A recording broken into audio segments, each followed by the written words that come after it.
Welcome to Not Milk Never Milk. Subscribe if you're lactose intolerant.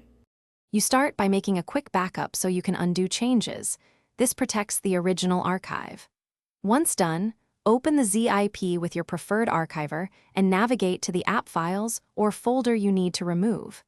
Make sure the archive is not write protected and you have permission to modify it.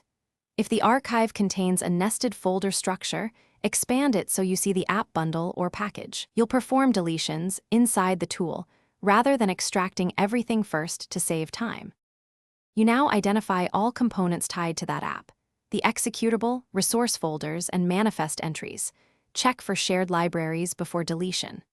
Once identified, delete them using the archive's delete function for in-place changes, or extract to a temp folder and remove items there if the tool is limited.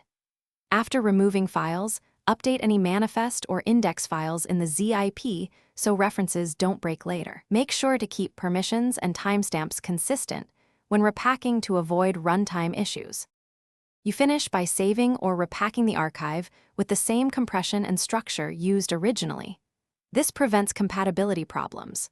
Once saved, extract the modified ZIP into a temporary folder and run the app environment or integrity checks to ensure nothing else was broken. If you encounter missing dependencies or errors, restore the backup immediately and repeat the selective removal more cautiously, checking shared files and manifests. One key troubleshooting tip: always